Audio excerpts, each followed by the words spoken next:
Welcome to Hope Talks, where we share inspiring stories of hope in Jesus Christ. Hope Talks is hosted by Pastor Margaret Michael and Grayson Willis.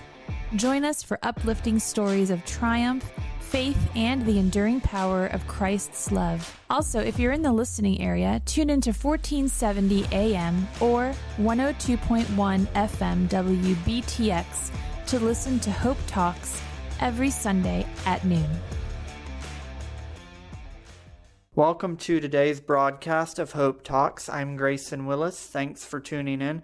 Today's broadcast will be part 2 of Doug and Kari Galica's testimony. If you missed part 1, you can visit our website, cotnaz.org, click Watch, Listen, and click Hope Talks, and it was May 26th program.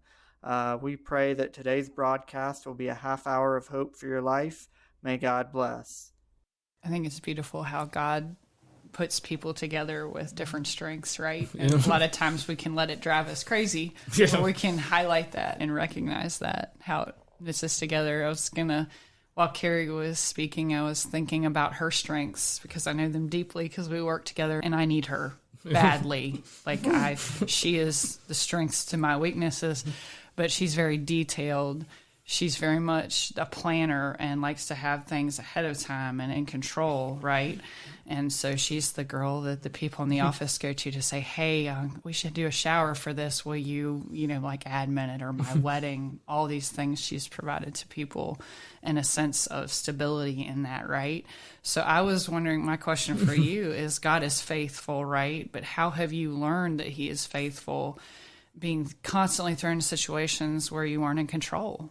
Yeah, I think it goes back to that.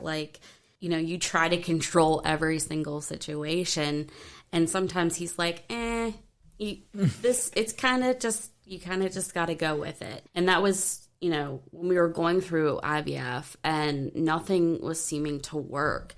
It was having those days of being worn out, but then also having those days I know something's going to work out, it's going to. And, going through the pregnancy and having all of that thrown at you and not having any control was hard. But in the end, having the faith that it was going to work out. So you felt that presence throughout? Yeah. Odd sense of peace in the storm. Yeah.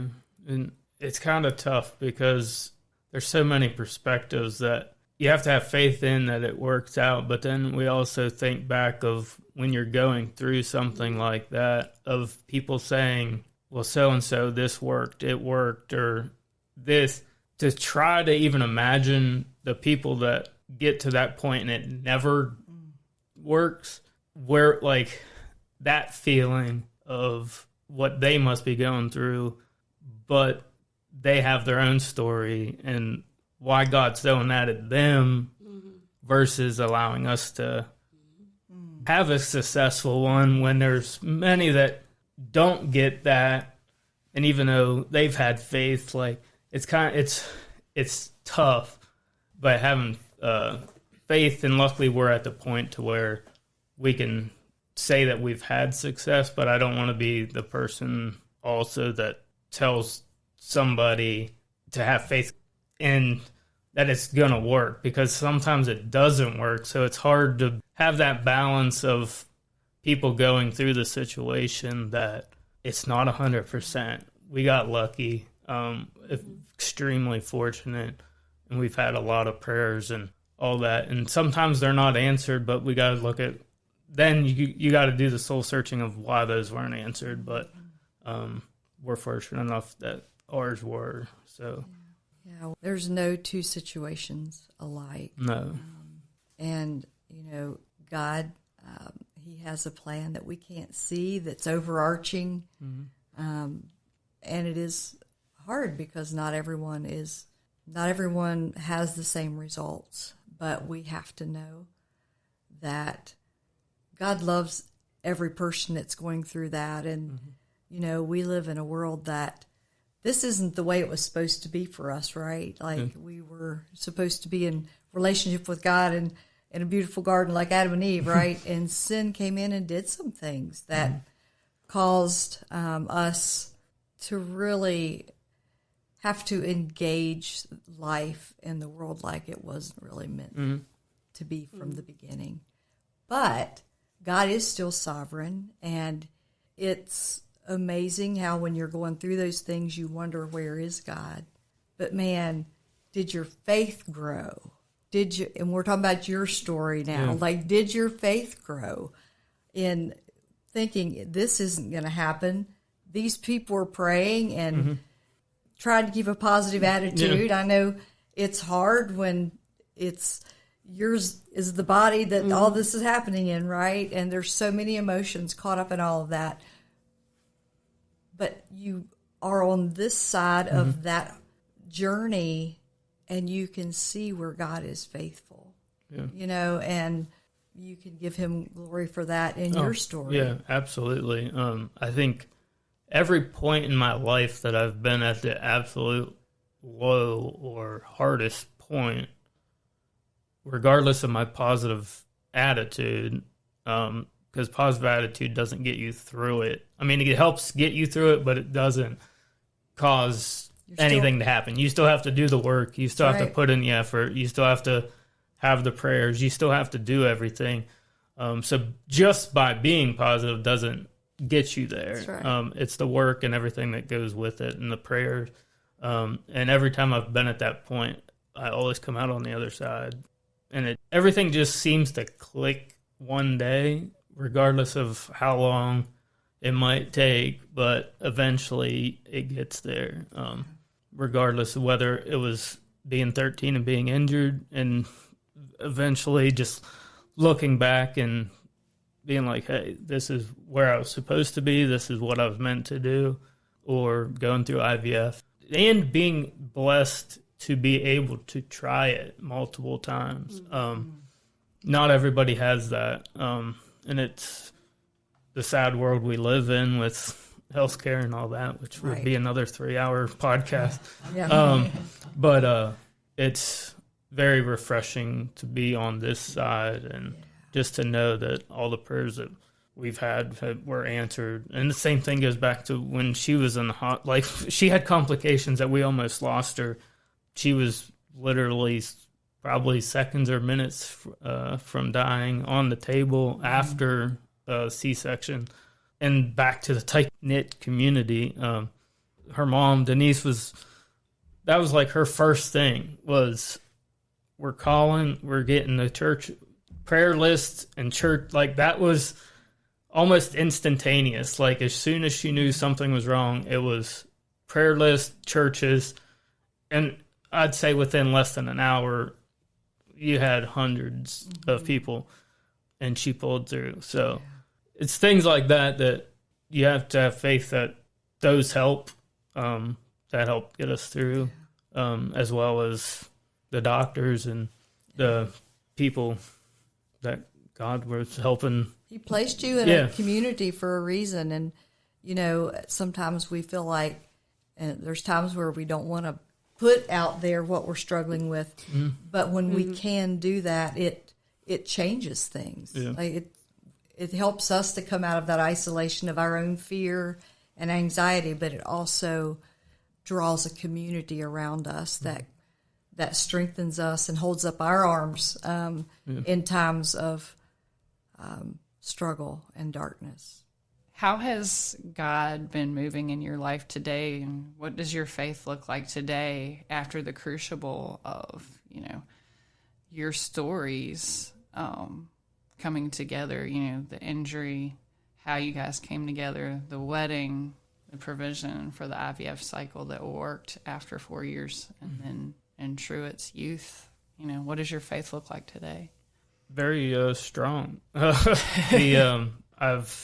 Regardless of disability or anything I can't do, I just look at all the things I can do and have been blessed to be able to do.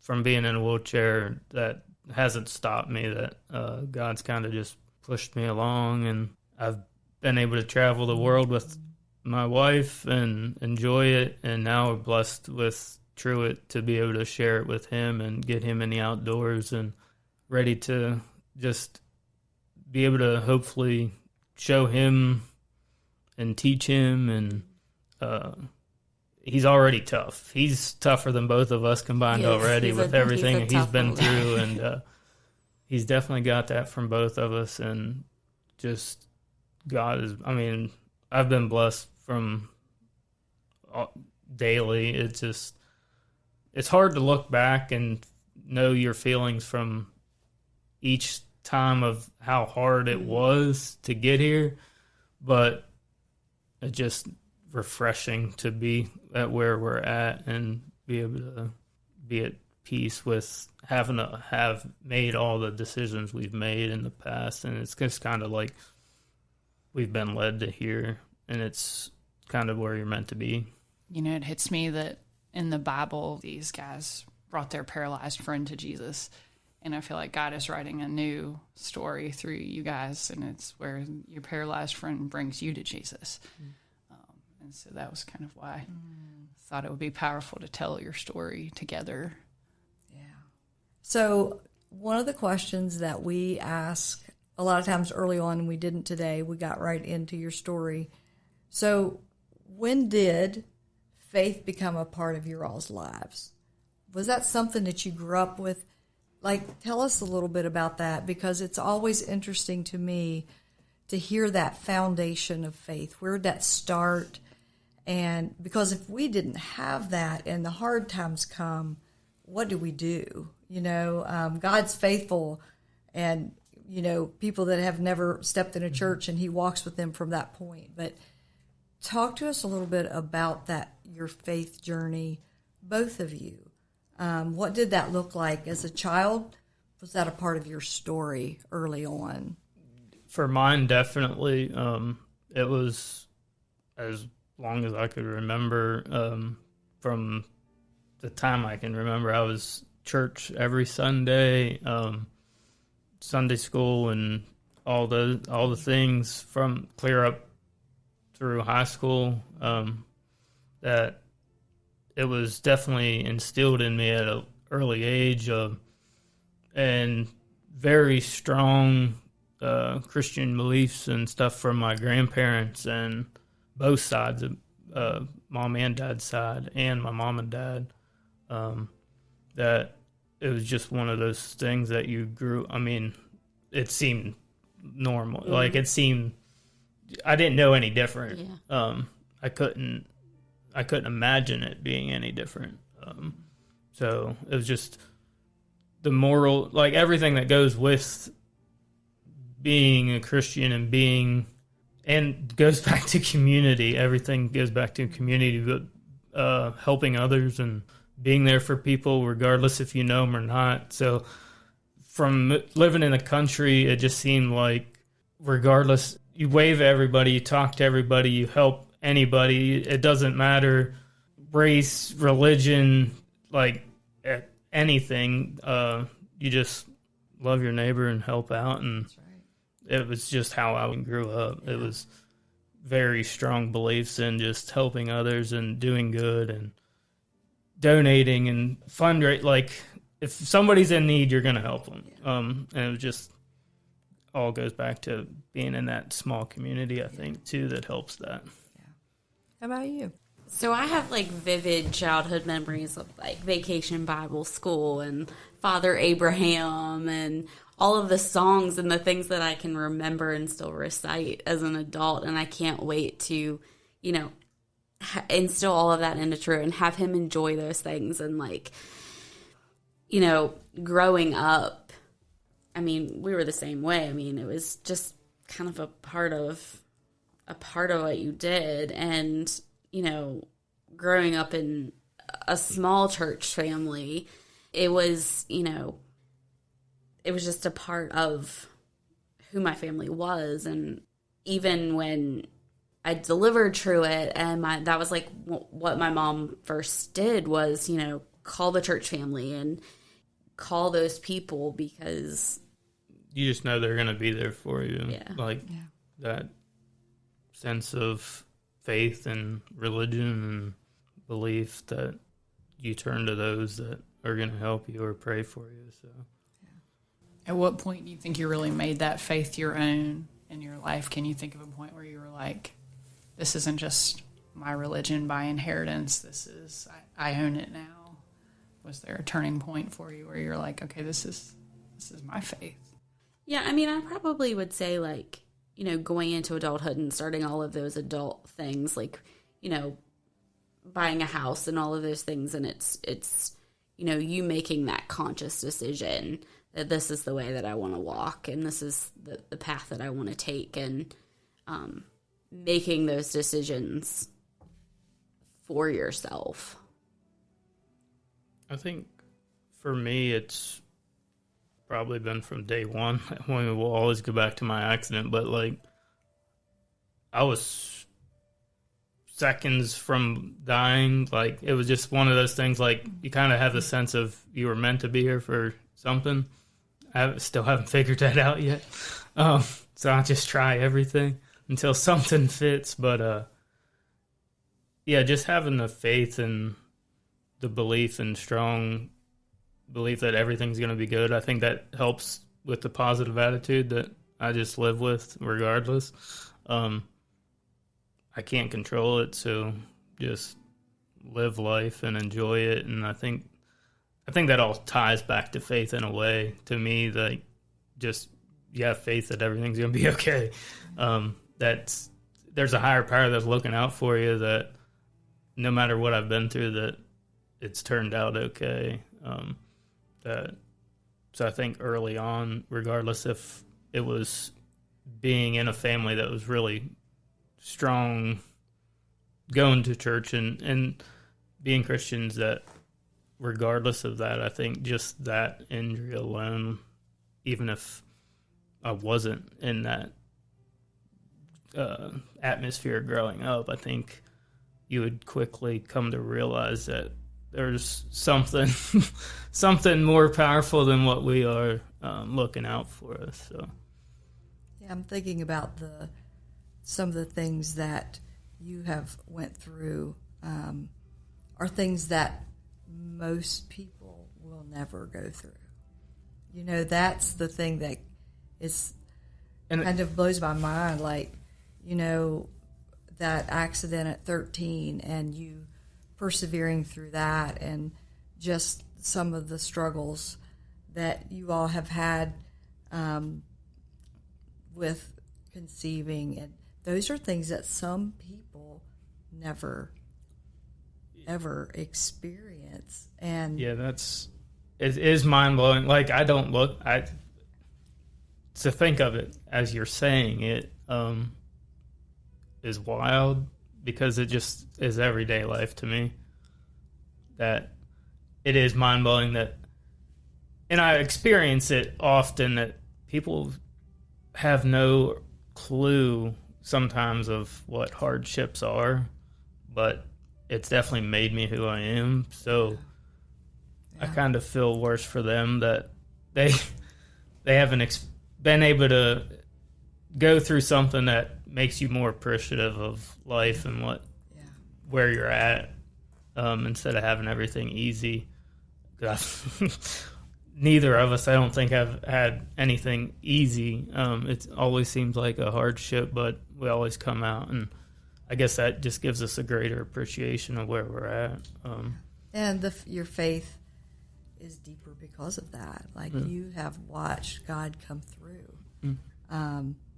And that doesn't mean that every day is easy, but, you know, there's a scripture in Psalm 139 that says that God goes before us every step of the way, and that he, one translation says that he protects us from the harm of the past, you know, and that he imparts blessing on us. And I just see that in you all. You know, you all live that. You live that. And so it is a real honor to sit at the table and hear your story, and how your faith has only been made stronger by the challenges. And it doesn't mean that you never had questions. It doesn't mean that you've never struggled, but at some point you have to make a decision. Do I trust God with this? can I trust him with this? And it's pretty obvious that he has come through in beautiful ways for you all as you've trusted him. Yes, absolutely. You have a common thread of it's going to be okay. And I keep thinking, that doesn't mean that it's going to be okay by the world's standards, and you're okay with that, in your life and what you've gone through, and you still see purpose and God's faithfulness in it. And I think that's the beautiful thing that draws me to your story. I think it will draw others as well. Mm-hmm. Yeah. So let's hear about your wedding. Like, I know that's a whole story in itself. So yeah, so we were. I do think back at that time, and I'm like, it really wasn't a big deal. Like at the time it was, but like thinking about everything else, I'm like, it wasn't that big of a deal. Yeah, because we were trying to get started. We knew we wanted to get started as soon as possible with the IVF, so we wanted to be married and have all that established as well. And then COVID hit as we were trying to plan it, so everything got postponed, but we still wanted to continue, so we decided to elope. We were supposed to get married in Maine in 2020, and the pandemic started in March, and we were like, oh, well, maybe it'll be over by October, 2 weeks. 2 weeks. We were like, still back in those times, and then it kept getting, closer to October, and we're like, oh, it's still around. And trying to get 50 people to travel. Yeah, and so it was probably August, and we decided, we can't ask people to go to Maine. That's what we wanted. And so we just decided that, we're just gonna do this by ourselves, and because we didn't know how long, our fertility journey was gonna take. And so we decided to elope, and we eloped on Skyline Drive, just the two of us, and it was beautiful, and it was everything I wanted, and I was really stressed, and it just kind of somehow, it just worked out. And so then we decided to do it a year later in Maine and just kind of do the original ceremony just and everything. Go through the ceremony and because we weren't have ready the family and friends there. Yeah, we didn't want to give up that vision, but honestly, it worked out more beautiful than I could have imagined it to be. Yeah, and at the time, it really two beautiful weddings, because the pictures from both are awesome. We lucked out on Skyline Drive with a beautiful day, and just picture perfect for the two of us. And the same way in Maine, that it was kind of another thing that we kind of make spur of the moment decisions. Even though she's a planner, I think I kind of encourage the spontaneity and let's just go with it kind of thing. And we just happened to book. Well, we went to New Mexico for 3 or 4 days, then we flew up to Boston and drove up the coast, and it was just one of those things that as soon as we saw the place, it was like, this is where we want to get married, and booked it. And then we were still able to do it up there the following year and have another picture-perfect wedding right on the water at Bar Harbor. And just another thing that fell in part that turned out that... it was stressful in the moment, but it is when I look back, I'm like... With everything else that we've been through, I guess it was not... difficult looking back, but at the time it was just the planning and stuff that goes into a destination wedding.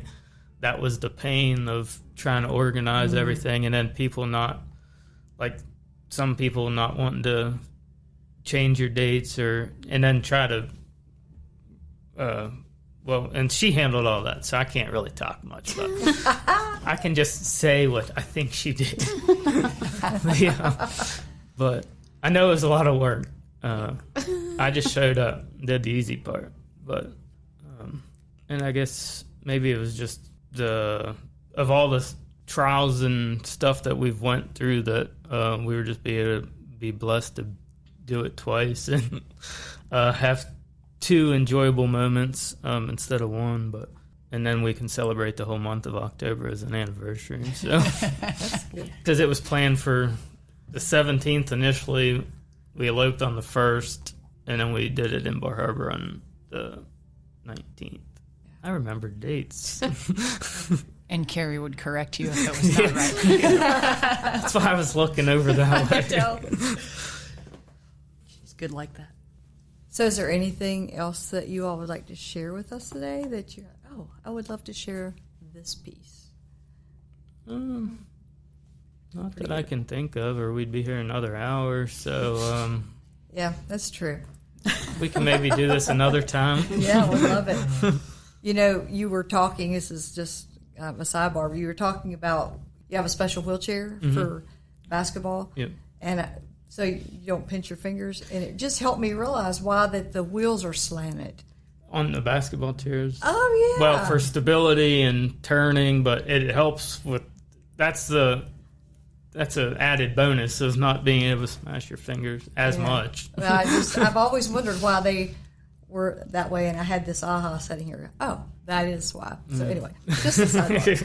I have a friend who is quadriplegic, and I think I would love for you to meet him. Yeah. And hearing that your uncle has went that journey, just like I think about my friend and some of the things he's went through, and finding himself in that place where he didn't, he lost all of his mobility with his hands, and now he's in a rehab center and he's getting that back, and he's working really hard. What would you say today to people that are listening that are just up against something they don't know? It blindsided them. They're questioning their faith. They don't know if they can go on. What would that 13-year-old boy say? What would that father that's really struggling,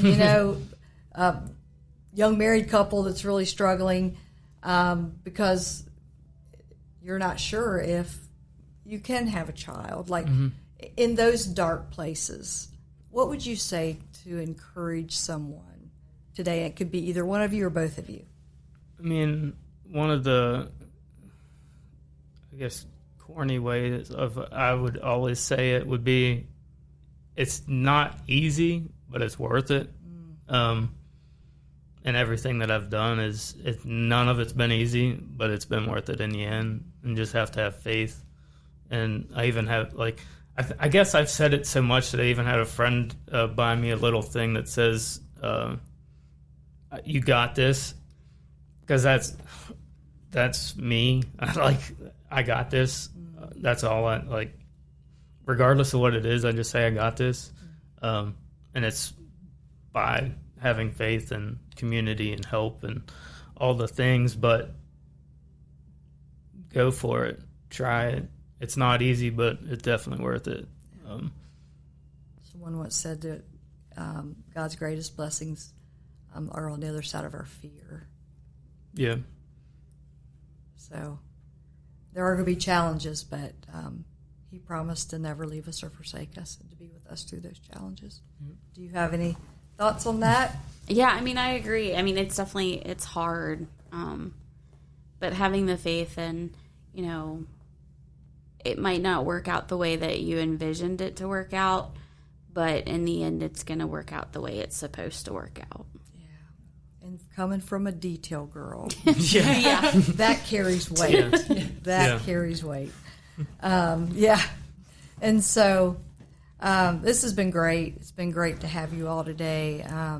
I believe that this has been a 2-part series of hope for those that are listening. So thank you for being here, and we pray that this has been a half hour of hope for everyone listening. May God bless. Hope Talks is sponsored by Church of the Nazarene in Harrisonburg in partnership with Sunshine Ministries. If you enjoyed today's episode, make sure to subscribe, rate, and leave a review on Spotify or Apple Podcast. Your feedback helps us spread hope to even more listeners. Stay tuned for more uplifting stories in the next episode. Until then, keep the faith, share the love, and find joy in the hope that Jesus Christ brings.